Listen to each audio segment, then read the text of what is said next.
Welcome to this episode where I'm going to walk you through how I meal plan and grocery shop for my family of seven. So I'm in my kitchen today. This is my weekly meal calendar. This is our whiteboard for our regular calendar.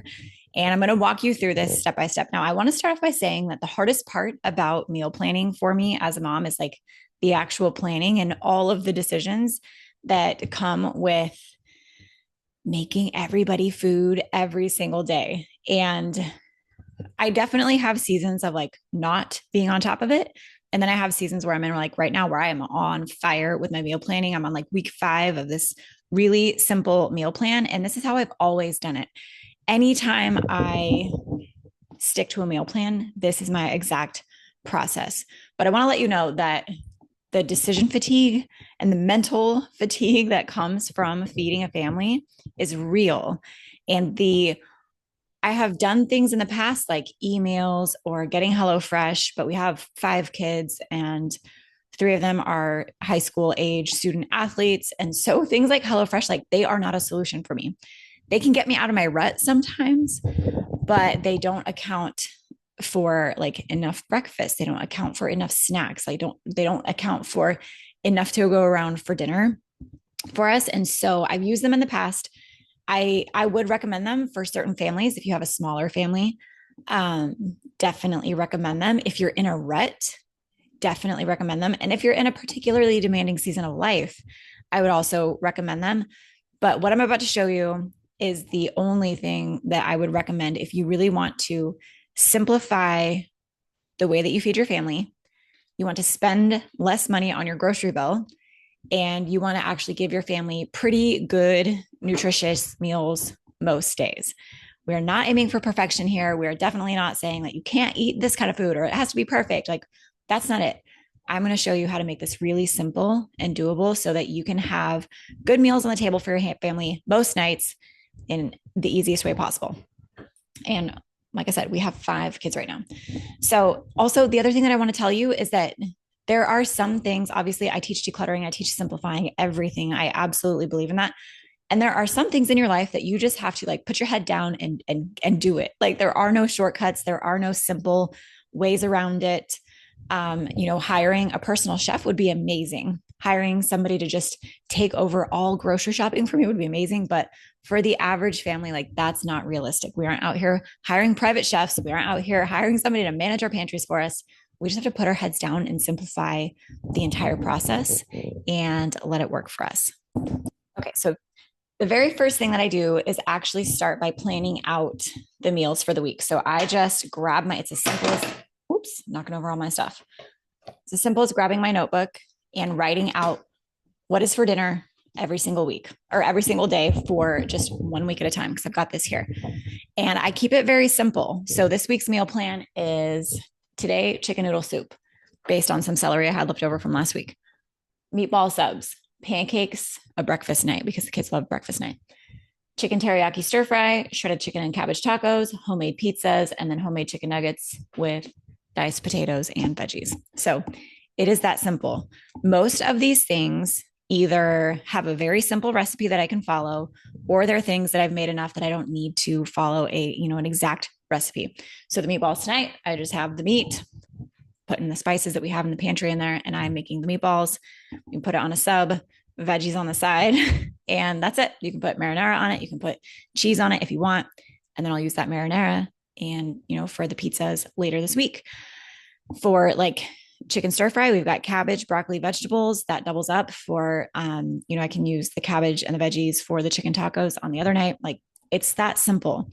And I'll probably follow a loose recipe for the chicken noodle soup because I don't make that very often. But like if I don't have, like, for example, I'll get, fresh sage. I'm like, or get sage or whatever. I'm like, I'm not going to eat sage that much. I'm not buying sage for this recipe. It's going to be fine without it. And so some of this is adjusting your expectations around, things like the recipes that you follow and being flexible with them and knowing that you're still going to have good, nutritious meals without following a perfect recipe. We're not aiming for perfection. We're just trying to get good food out on the table for our family.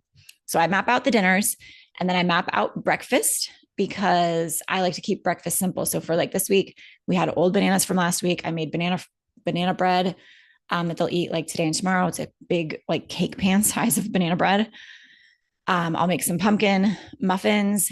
And then I got like apple cider donuts. Yeah. From Costco. And that's what we have for breakfast this week. We also have Eggos in the freezer because when those baked goods run out, we've got Eggos in the freezers. Then in the morning, they can have a glass of milk with it. They can have yogurt with it. They can have fruit with it so that, it's there. And like I said, we are not eating a perfect, you know, form of food around here, but I feel pretty good about that, especially because my older kids, like they pretty much had Pop Tarts every morning for breakfast or Lucky Charms, right? So it's progress. And if you're in that season of life where it's like you just have cereal and Pop Tarts, like don't feel bad about it. And if you like, eventually I got to a point where I was like, I don't want to, I want to give them something better. Then you can get to that point, but don't feel bad if you're in a season of life like a Pop Tart season of life. Okay. So that's breakfast, the baked goods, and then fruit yogurt to go with it. And then my kids pack lunches for school because they won't eat the school lunches because they're kind of picky, but it's also expensive for me to have them buy lunch at school every day, especially knowing that they probably won't eat what they get anyway. So we keep it really simple. They get sandwiches, peanut butter and jelly, pepperoni sandwiches. Sometimes they like salami sandwiches.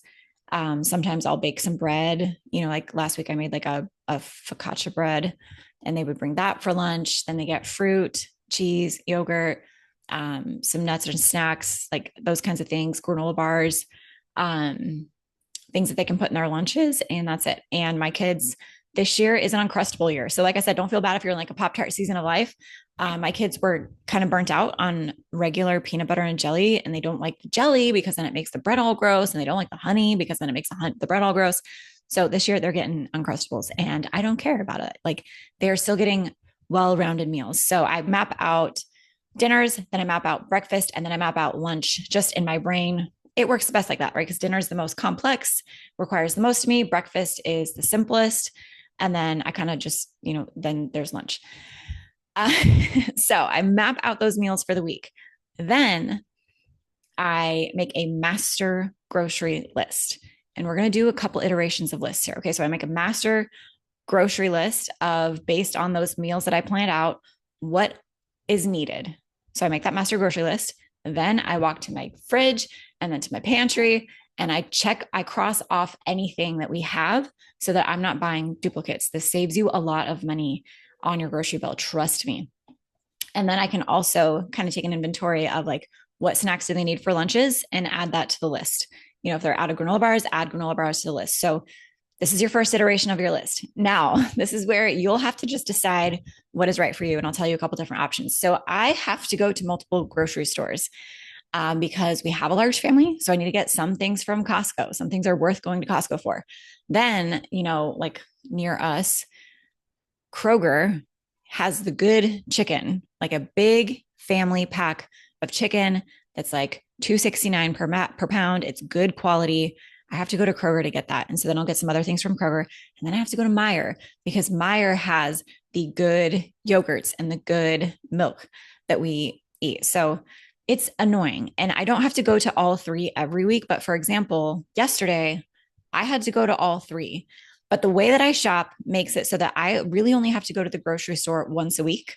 I know some people do it like 1 month at a time. I don't know how that's not possible for the way that we eat and the types of food we eat, but also the space that we have to store food. Like I have to go once a week.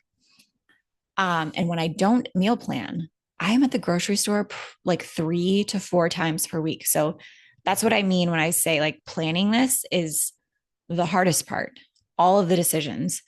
But the reality is that if I don't just buckle down and sit down and do all of the meal planning, all of the decision making at one time, it's going to trickle out for the rest of the week. And it's going to eat up a lot of my hours, a lot of my mental and bandwidth, and a lot of money. So it's worth it to just pick one day a week, do the plan, and then do the grocery shopping.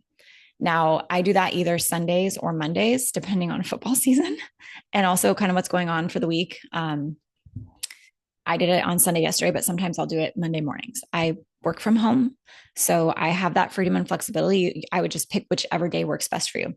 Now we get through the week, and on Friday, I will usually place a grocery pickup order for just gap fillers. We're out of milk, we're out of bread, we're out of, bagels, whatever it is. And I'll do a quick grocery order so that I don't have to go into the store. I can just place the order and pick it up, when I'm picking kids up from school or whatever. And that works really well. Then I'm in a really good rhythm of like big grocery shopping one day a week, and planning one day a week, and then filling the gaps for the weekend on that Friday, and doing that as I like pick the kids up from school. I know that I've used this in the past too. It's kind of like HelloFresh or emails or any of those things. Like sometimes I have used grocery pickup for like the bulk shopping, but I don't really love that to do that all of the time, because they're not great at picking out the meat that I like or the produce that I like. Like I want to go through it and pick it myself. And you'll just have to decide, are you in a season of life where it's worth it for you to have somebody pick it out for you? Because I've definitely been in those seasons of life. Or are you in a season of life where it's worth it and you can actually go into the store and do it yourself if that matters to you? It doesn't matter to everybody, but it does matter to me right now. When I had babies, like, when I had 202, I was like, oh my gosh, please do the shopping for me, but it's doable for me now. So I go through the master list. I've crossed off the things that we don't need to get again. I have added in the things that we do need. And then I make separate grocery lists for each store. And I will use like the Kroger app or the Meijer app to see like what's on sale, maybe, and I'll do it based on that. And then I go get it all. And then I bring it home, and then I put it away, and it's that easy. And then all I have to do, like, I'm sure, if you have kids, like you probably wake up in the morning being like, I'm going to have to make so much food today. Wake up in the morning, like wondering what's for dinner. And I just don't have to scramble. It is work. Like I said, like there really is no shortcut. There really is no way around the planning and the coordination of this, but it's so worth it, because then for 1 week, it's all set. And I have teenagers now, and my daughter the other day, I'm on like I said, I'm on my 5th week of like being back into this, because like over the summer, things happen. We get tired, we get lazy, or at least I do. And I wasn't doing it over the summer, and I started doing it again here in fall. And my daughter was like, I love it when you meal plan. She loves it. And so do my other kids, because they can easily see what's there. They can give me input. So I will ask them too, like, hey, is there anything you want for dinner this week, or anything you want for breakfast or lunches? Like, what do you want? And they get to put their input on here as well. So I put the meal up there. Everybody can see what's there. I know what's there. I know exactly what I'm making. It also makes it so that on nights that we have sports, I can prep things that need to be prepped, so that when we get home, it can be faster. And then we have a little running grocery list where when we run out of things, for example, right now it's barbecue sauce and ketchup, we're out. Just add it to the list. That's something that I would add to like our Friday grocery list. We're going to be fine through Friday. Nobody's going to starve without ketchup or barbecue sauce. So again, that's kind of like adjusting your expectations of like, what do you actually need? What's doable for you? What are you willing to do? What are you not willing to do? And it doesn't have to be perfect. So like tonight is chicken noodle soup. I made chicken pot pie last week. We had extra celery. I was like, there's no celery recipes that I know of, so we're going to have chicken noodle soup. It's amazing. I'm going to make some rosemary bread. I know that we have a busy day today. I'm recording this. I'm going to start the bread so that it's ready by dinner, and everybody, I can stick with that. So meal planning on a budget as a mom is tricky. But it can be this simple. It is just going to require you to like put your head down and do the planning and doing the work for it. And you're gonna have to do it every week. And I know that's annoying, but it is what it is. And the final thing that I want to leave with is, because I'm not a meal plan specialist. I just wanted to share this with you because it is one of the top questions I get. But my house is clutter free, which means that I have the time, the energy, the bandwidth to do this easily. When my house was cluttered and I was constantly behind on laundry, dishes, toys, messes, piles of stuff all around the house, having to spend my weekends trying to catch up on all of that, there was no time for things like meal planning. But with a clutter-free house, things like meal planning and prioritizing nutrition, prioritizing your health, prioritizing cooking more from home, because we don't ever eat out. Maybe for like a birthday celebration, but we are not an eat out family. We do it all from home. And it's possible largely because my house is clutter free. So that is the bulk of what I teach. I am really good at decluttering, but I'm also really good at teaching how to declutter. If you are interested in that, of course, I've got other videos to help you with that. And I would recommend you going down to the description below to check out the 11 course decluttering bundle that is there for you. One of them is called Super Simple Routines That Work, and it will help you get on top of like your dish routine, which will help you with your cooking and your meal planning. But it's also got laundry routine, um, nightly reset. Plus, it has 11 other courses, right? Like a toy course, clothes course, paper course, sentimental items, gifts, special occasion, like emergency preparedness as a minimalist. It's got 11 mini courses in there. They're $3 each. They're so worth it. You can check the description below to get that. And of course, please like, subscribe, comment your thoughts below. I hope this is helpful for you.